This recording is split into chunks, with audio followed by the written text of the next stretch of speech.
The Tarantulas. Lo, this is the tarantula's den. Wouldst thou see the tarantula itself? Here hangeth its web. Touch this, so that it may tremble. There cometh the tarantula willingly. Welcome, tarantula. Black on thy back is thy triangle and symbol. And I know also what is in thy soul. Revenge is in thy soul. Wherever thou bitest, there ariseth black scab. With revenge, thy poison maketh the soul giddy. Thus do I speak unto you in parable. Ye who make the soul giddy, ye preachers of equality, tarantulas are ye unto me, and secretly revengeful ones. But I will soon bring your hiding places to the light. Therefore do I laugh in your face my laughter of the height. Therefore do I tear at your web, that your rage may lure you out of your den of lies, and that your revenge may leap forth from behind your word justice. Because for man to be redeemed from revenge, that is for me the bridge to the highest hope, and a rainbow after long storms. Otherwise, however, would the tarantulas have it. Let it be very justice for the world to become full of the storms of our vengeance. Thus do they talk to one another. Vengeance will we use and insult against all who are not like us. Thus do the tarantula hearts pledge themselves. And will to equality, that itself shall henceforth be the name of virtue. And against all that hath power will we raise an outcry. Ye preachers of equality, the tyrant frenzy of impotence, cry thus in you your equality. Your most secret tyrant longings disguise themselves thus in virtue words. Ye preachers of equality, the tyrant frenzy of impotence, cry thus in you for equality. Your most secret tyrant longings disguise themselves thus in virtue words. Fretted conceit and suppressed envy, perhaps your father's conceit and envy. In you break they forth as flame and frenzy of vengeance. What the Father hath hid cometh out in the Son, and oft have I found the Son the Father's revealed secret. Inspired ones they resemble, but it is not the heart that inspireth them, but vengeance. And when they become subtle and cold, it is not spirit, but envy that maketh them so. Their jealousy leadeth them also into thinkers' paths, and this is the sign of their jealousy. They always go too far, so that their fatigue hath at last to go to sleep on the snow.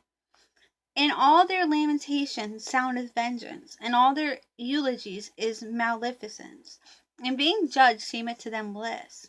But thus do I counsel you, my friends, distress all in whom the impulse to punish is powerful. They are people of bad race and lineage. Out of their countenances peer the hangman and the sleuth hound. Distrust all those who talk much of their justice. Barely in their souls not only honey is lacking. And when they call themselves the good and just, forget not that for them to be Pharisees nothing is lacking but power. My friends, I will not be mixed up and confounded with others. There are those who preach my doctrine of life, and are at the same time preachers of equality and tarantulas. That they speak in favor of life, though they sit in their den, these poisoned spiders, and withdrawn from life, is because they would thereby do injury.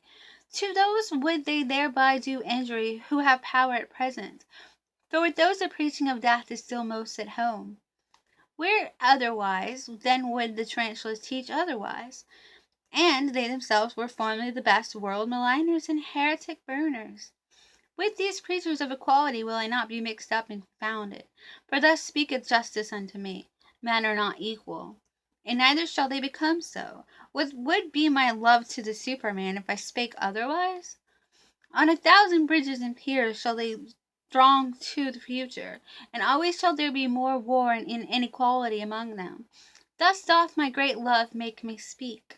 Inventors of figures and phantoms shall they be in their hostilities, and with those figures and phantoms shall they yet fight with each other the supreme fight.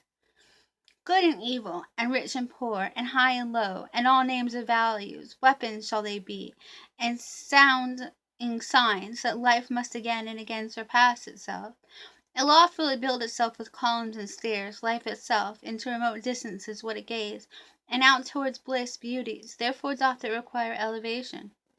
And because it requireth elevation, therefore doth it require steps, and variance of steps, and climbers. To rise striveth life, and in rising to surpass itself. And just behold, my friends, here where the tarantula's den is riseth aloft an ancient temple's ruins. Just behold it with enlightened eyes. Verily he who here towered aloft his thoughts in stone, knew as well as the wisest ones about the secret of life, that there is struggle and inequality even in beauty, and war for power and supremacy. That doth he here teach us in the plainest parable. How divinely do vault and art here contrast in the struggle. How the light and shade they strive against each other, the divinely striving ones. Thus steadfast and beautiful, let us all be enemies. Let us also be enemies. Thus steadfast and beautiful, let us all be enemies. My friends, divinely will we strive against one another. Alas, there hath the tarantula bit me myself, mine old enemy. Divinely steadfast and beautiful, it hath bit me on the finger. Punishment must there be, and justice. So thinketh it. Not gratuitously shall he here sing songs in honor of enmity, and enmity, and enmity, enmity. Okay, punishment must there be, and justice, so thinketh it. Not gratuitously shall he hear sing songs in honor of enmity. Punishment must there be, and justice, so thinketh it. Not gratuitously shall he here sing songs in honor of enmity. Yea, it hath revenged itself, and alas, now will it make my soul also dizzy with revenge. That I may not turn dizzy, however, bind me fast, my friends, to this pillar. Rather will I be a pillar saint than a whirl of vengeance. Verily, no cyclone or whirlwind is Zarathustra, and if he be a dancer, he is not at all a tarantula dancer. Thus spake Zarathustra.